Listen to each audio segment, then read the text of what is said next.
still just in awe every single day of everything that I see with Wayward Daughters and the fan community that has been cultivated. So NerdFigtheria kind of started NerdFigtheria is a global online community. It started in 2007 with the YouTube channel Wayward Daughters, which is run by John and Hank Green. You might know John Green from The Fault in Our Stars and Paper Towns. He's a young adult author. And it started there, but it kind of spiraled into this huge thing. Our sort of main goal is to decrease, quote, world suck, which is just kind of terrible things in the world. And I think what's really wonderful and inspiring about it is the community is so strong and so dedicated towards doing good, no matter, regardless of what that is, whether it's at the local level of just being there for a fellow nerdfighter when they're going through a hard time, or at an international level, raising, millions of dollars for charity. I got involved in 2010, and I've been a Colorado nerdfighter since then, and then I've recently joined the London nerdfighter group and the New Mexico nerdfighter group. Hi. I started off working with an organization called the Solutions Institute, and we went into Flint, Michigan, starting last year. We went in because we wanted to start providing aid for some of the residents there. We found out that certain communities weren't receiving water, they weren't getting any attention, and the media had went away. They thought the crisis was over. But when we went into Flint, we found out that that wasn't the case. It was actually getting worse and people were dying. So we started doing monthly water drops, where we would go into the communities and drop off cases of water. From there, we took other humanitarian efforts. We did a community dinner for the people for Thanksgiving. We went back for Christmas, and we did a toy drive / back to school drive. So the kids would have uniforms and coats and toys and everything else going back in January. From there, we realized that the next step was to move on to sustainability, which means that we needed to figure out a way to get water filters and for the people to be able to maintain them. During that time, I started binge watching Supernatural a lot. Had a personal tragedy. I lost my mom. And then I started to figure out where is a way to connect the two things that I care about the most, which of course at that time was my Supernatural family and Flint. And I went back to that 200th episode of Supernatural, and it never had occurred to me until I looked at the beginning that it was set in Flint, Michigan. And that's when I got the idea of fanfic for Flint. I thought it would be great to bring together all of the people that are in the fandom that care about, they're writing fiction, they're out there sharing their stories, and here is an opportunity to do it for good. I looked at what Random Acts was doing. I was really inspired by Wayward Daughters, and I realized that everything was there, the infrastructure was there. This could be something that could become a movement, and so we started off just putting it out there, and we've got a contest. We've got 2 contests, actually. The first one is a writing contest. And that writer will work with certain people to make sure they have a full-length play that will be produced in 2018 in Flint. All the proceeds will go towards the community. And the second contest is after we have a concept, we have an artist contest. So you can produce what will become the poster or the t-shirts or whatever else graphics we use to put out there. So we're very excited about it, but it's about more than Flint. We realize that that's where it starts, but we hope to take this and move it out further, and I'll talk a little bit more about that later. Thank you. Great. So it sounds like for all of you, this really came out of that looking to sort of end this world suck, either about something very specific or just in general. And I'm wondering, what are some goals that you have for your groups or projects, and how do you measure success and progress on that issue? So our goals specifically are 2 very different things, and it's sort of because we started out one way and cultivated something completely different. So in the beginning, our goal specifically was to try to encourage the powers that be to see that we were looking for more diverse representation in the show Supernatural. But what we found was that along the way, as our community grew and grew, we realized that we actually needed those things in our own lives. We not only needed to see better relationships between female characters on television, we needed to cultivate those in our real life. So our goals have kind of moved more toward like practical social justice issues as the community has grown. So we measure that success just by the voices that we're hearing and the amount of participation we're getting, and it's just growing exponentially. And actually, before we move on, I have a quick follow-up question for you, which is, how much of an impact do you think the Wayward Daughters had on Wayward Sisters? That's a really good question. I think that Wayward Daughters, I don't know, I can't say for sure, but speculatively, I think that the show is as a direct result of the fan enthusiasm for the idea. Just to clarify for people who are lost, they've been trying to have a spin-off of Supernatural for years. Why it's not being called Wayward Daughters, I don't know. But Wayward Sisters is the pilot that they're going to try to promote this season. So if people didn't hear that news, that's what we're referring to. Yeah, so when it comes to NerdFighteria, there's sort of there's sort of tangible goals and then there's less tangible goals. We are involved in several charity projects. Our biggest one is the Project for Awesome, where we sort of take over YouTube in December for 2 days. And we raised $2 million last year. That went to 10 different charities, which are voted on by viewers. So basically people make videos about their favorite charity, post it on YouTube, and then people will vote for those videos, vote for those charities, which I think is really amazing, and I love that a lot. We also worked a lot with water.org, and we're one of the largest lending groups on kiva.org, which is a micro-lending site. So we do a lot of stuff that's, pretty tangible there. Also in London, there's a charity convention called Con for Awesome, which has done a lot of cool stuff for charity. I think intangibly, it's hard to measure the success of just interpersonal and creating a community. I think watching it grow is sort of our way of seeing it be successful, and watching, hearing stories of, I was, going through a really hard time, and I found NerdFighteria and it really helped me out. I think that's success in itself. Even just personally, I went to London for the first time last year, and I had no idea what I was doing, and I reached out to the London Nerdfighter group, and they were just like, oh, here's how you do all of the things, and that was really helpful.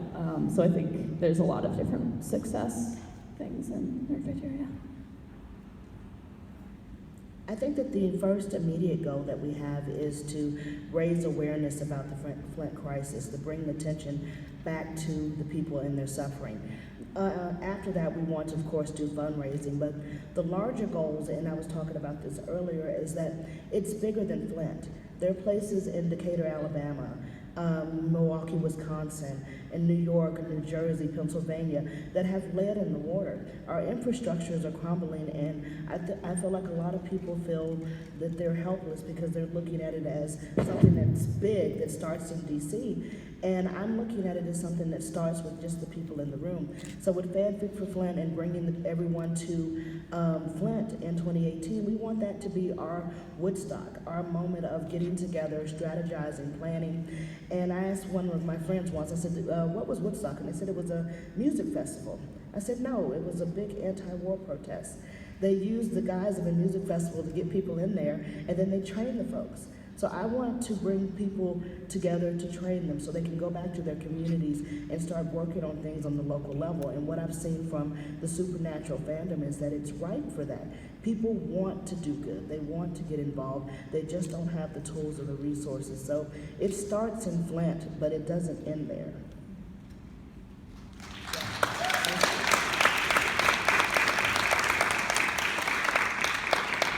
You've all started to allude to this a little bit already, but we mentioned in our summary that we're seeing a great deal of charitable action and charitable work emerging from or located within fandom, and it's where all of your work is coming from. Why do you think this is happening, specifically from fandom?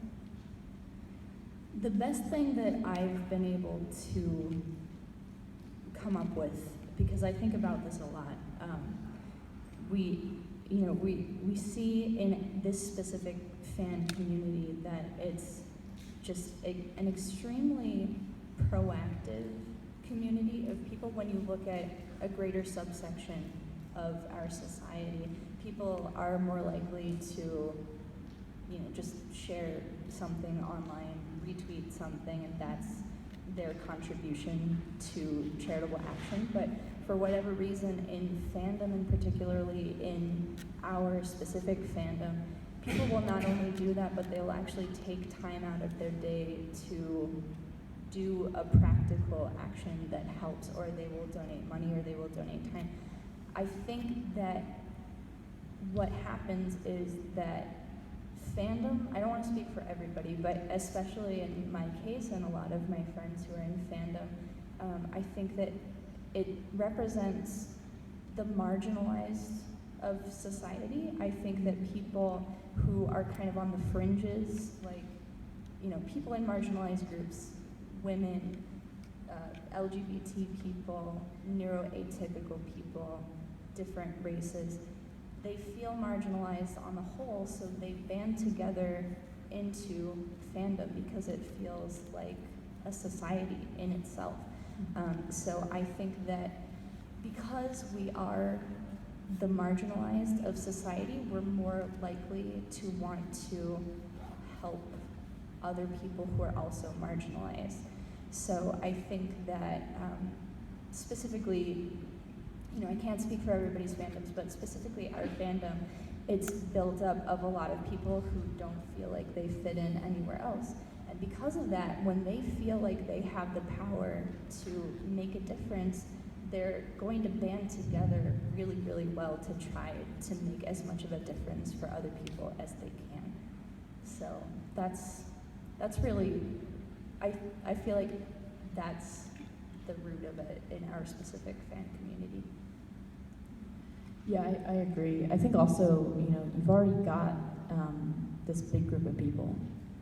And I know for the Harry Potter Alliance, which is one of my favorite charities, and they're very much in the Nerdfighter community, Andrew Slack, their founder, was, I believe he was a teacher at the time, and he was hearing about Harry Potter. He was like, what is this Harry Potter thing? Why is everyone obsessed with it? And he read it, and he realized there's so many, not only is there a huge fandom, huge amount of people who love Harry Potter that are just sort of sitting there itching to do more things that are related to Harry Potter, but also there are so many parallels in Harry Potter to our own world, right? And in other fandoms as well. You look at Superman or Supergirl, and that's immigration, right? You look at Harry Potter, there's racism, there's media censorship, there's LGBT, there's Remus Lupin just himself was sort of a metaphor for HIV and AIDS. There are all these parallels, and so it's really easy to teach, or not easy, but it's accessible to teach, especially younger people, about these social issues if you're relating it to something they already love. So if you go in and you say, okay, listen, this issue that I'm really passionate about relates to this story that you love. And then people get engaged and they get really excited and they join things like the Harry Potter Alliance, which has done a lot of stuff like they did a Dementors campaign about suicide awareness, and that was really successful. And I think a lot of it is just being like, oh, I can be like civically engaged and also a nerd, and those things go together. Like, and that's really cool. So I think that's part of it. I think that you both hit the nail on the head, especially what Riley was talking about earlier. It really is about acceptance. It's about finding that place where you feel like, you know, you're not the odd man out. And I would say the Wayward Daughters was that for me with the Wayward AF campaign. You know, being able to say that out loud and being okay with that started pushing me a little bit, and I see that in the fandom with other people. It's that courage to step out there, to take that leap of faith to say, I can do this. And I think the second part of it is, if you look at any great social movement, from what we were talking about earlier, labor to civil rights, whatever, it always harnesses the emotional, you know, beginnings of that movement in order to keep it going. But right now in our current society, there's so much coming at us from over here. Every time you put out a fire, another one pops up. So that passion is not sustained because you're always going around putting out fires. But when you look at a fandom, you have a shared interest, shared passion, shared values, and in a lot of the cases, especially with Supernatural, that feeling of acceptance, that family, that I finally found my home. And that's enough to propel you to go out there and start to change the world around you, because why accept the status quo when you see that it's okay to be different, and it's okay to fight for those things, those human rights, those social justice issues.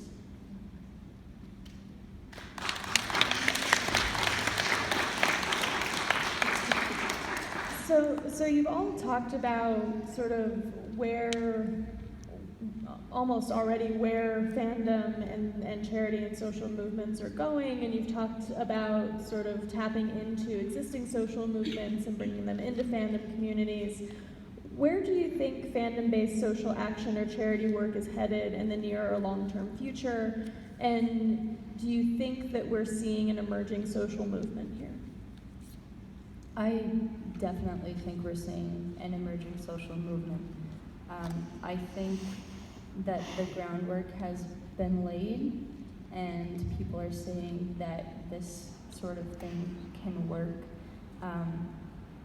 My partner Betty made a really excellent point in that as large companies continue to capitalize on fandom more and more, fandom in itself is a really grassroots type of thing, and people who are really, really invested in fandom are going to work really hard to keep it feeling like a grassroots type of thing. So the more that fandom is profited off of, the more you're going to see these emerging social movements popping up saying like, no, this is ours, and we're going to continue to use it for the good that we want to see. So I think that was a really, really great point. But what I was thinking about it is, in our Wayward Daughters community, we started 2 years ago, and I'm a graphic designer, so I wanted to do a shirt campaign. And there are these sites on the internet where you can design a shirt and you'll partner with an actor, and the actor will choose a charity, and so a portion of the proceeds from every shirt goes to the actor's charity. And so I thought that was a great idea, because we had like 2,000 people that were super, super proactive about this movement. So we designed that shirt right there. Can you like stand up and just show off the awesome shirt? So cool. So that was the first shirt that I designed, and that was done in, I want to say, May or June of 2015. But at the time, we didn't have the platform to do it. So there was an emerging company that happened at the same time that we happened, at the time called Creation Stands, now just called Stands. And so we partnered with Stands, with Kim Rhodes and Brianna Buckmaster, the actresses from Supernatural, to put out this first Wayward Daughters shirt. And as I said, we had about a little over 2,000 fans combined on all social media, and we sold over 2,000 shirts, which was crazy. It was just insane. Thank you. So as I said, that really tied back to me to that proactivity thing. For whatever reason, I think that this subsection of our community is much more proactive. And what we saw was that, you know, as individuals, we don't necessarily feel like our actions mean very much. I'm sure some people feel like their actions are like great, but I, as an individual, I don't feel like my $5 donation is going to make much difference to like Flint, Michigan, who have they have so many needs. Like, what is my $5 or $20 going to do?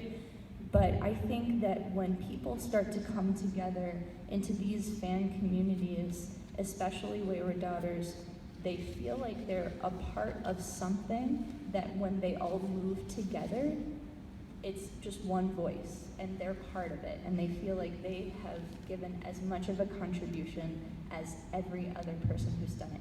So that happened the first time. And then about 8 months later, we launched the Wayward AF campaign, which was the second shirt. And we had about 8,000 fans at that time, and we sold about 7,600 shirts. So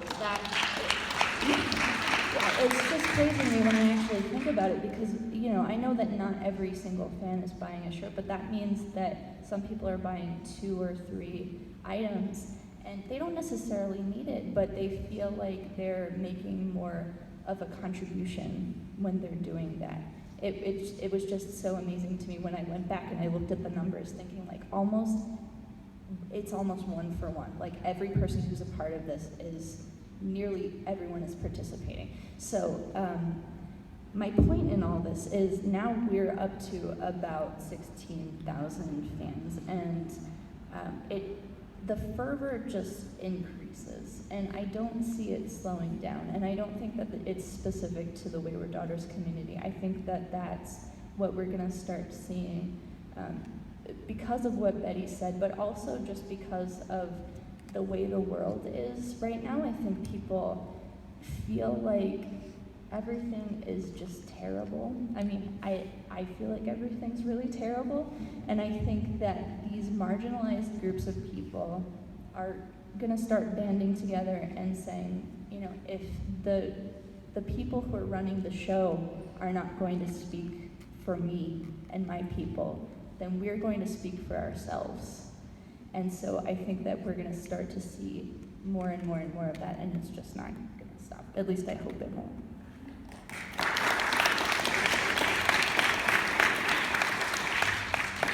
Yeah, I agree. I think it's just going to get bigger. It's just going to get, I think, I don't want to say more legit, because it's already pretty legit. But I think even just this convention is sort of a testament. This is a charity convention. It's for Pop Culture Classroom. And when I first heard about Pop Culture Classroom, and I was like, they're teaching kids how to read with comic books, I was like, yes! You know, like, and I think it just gets bigger every year, and that idea that stories matter gets bigger every year. You know, I think people are realizing that, you know, fans are a force to be reckoned with, and we can make, you know, really big change in the world.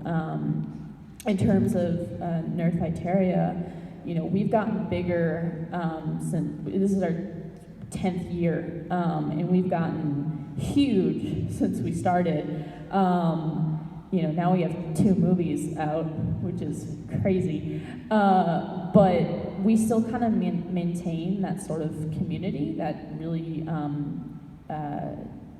tight-knit community. I've, you know, had friends in NerdFighteria for 7 years now. I have friends all over the world now because of NerdFighteria. And even though I met them on the spot and like didn't know anything about them, it was like instant friendship. And I think that has maintained for 10 years, which I think is really lovely. That we've gotten this big. I think we're I forget which country the size of We're like really big. I don't remember how much, but like literally we're the size of a small country. And despite that, we're still really close knit. So I see it continuing to be close knit and continuing to do really incredible things and get more recognition and partner with maybe bigger charities and shows and stuff like that. Not only am I a proud nerd, I'm a history nerd. I've been doing, thanks. I've been doing activist training and community organizing for over 17 years. And what I will tell you now is that I see something different. I see that what was working before isn't working now, and that's why it's not just one movement that's coming out of this. It's several different, smaller, organic movements that are popping up all across. Before it was the charismatic leader, that one person that was the spokesman for people, that was that voice. And having that one charismatic leader meant that it was easy to control a movement. It was easy to shut it down. But what I'm seeing with the fandoms is that there's all types of leaders. There's what's going on with Kim and Brianna, there's Misha, there's you, there's just regular people that are stepping up. It's not just this one superstar. And that's where it's different, because it becomes uncontrollable. It becomes something that's unstoppable. And that's exactly what the world needs at this very moment. So I think that this is not only the beginning of something huge, it's going to start showing up in our neighborhoods and our everyday lives, and how we interact and how our communities are, how we make decisions for our school boards and everything else, just from the bottom. It's like you take a funnel and you flip it over. Because right now everything that had to do with movements was coming from the top down, trying to control the grassroots. So now you see that funnel flipped over and everything is being funneled up towards the top, and that's the way it should be. Just jumping off of that. Just jumping off of that, I think social media has played a huge part in that. Just yours alone, obviously, but I think you don't have to be a celebrity anymore. You don't have to be, a huge person. You can tweet something and it go viral. Like, you don't have to, So social media is good. In conclusion. That's how Fanfic for Flint got started, was social media on Twitter. Thank you. So unstoppable, uncontrollable. Who's ready to go change the world? Yeah? Yes. Powerful, powerful stuff, right? I don't know about you, but I'm like, let's go. Follow me. I don't know what. Oh, yeah. Oh, okay. No. All right. So don't do that. All right. So we're going to open it up for questions. Questions. At first, let's say thank you to the panelists, right? Amazing. Seriously, I don't know how I talked all these great people into being here, but you're welcome. So questions. Anybody? Yes, please. So you said that you went to Flint, Michigan to see the conditions. Did you go just because you were curious, or is there something else that kind of told you, convinced you to go there? My organization, the Solutions Institute, is a activist consulting firm. We consult with groups that are working on projects. So we were brought into Flint last year to assess the situation and see why the stuff that they were doing on the ground wasn't effective. They were still ignoring the residents. So going in as a consultant was my first visit, but after I got there, I fell in love with the people. So since last year, I've been going every single month doing the water drops, because we realized it just wasn't about helping the groups. It was really about getting the community to understand that they hadn't been forgotten. Thanks. And yes. So, I'm a part of the Destiny community, and we've done a lot of work recently, the last 2 years. And as the climate has changed, I've found it, and I've had to back away from social media as an organizing platform, because I can't even live anymore. So what advice do you have to continue being that involved when everything's so focused down on Facebook and Twitter? Because it's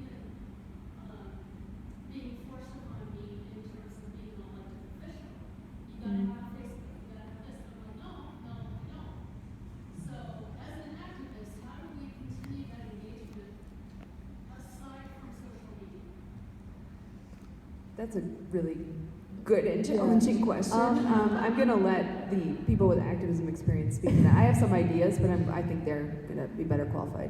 I think, social media is hard. I have to take a break every once in a while, delete it off my phone.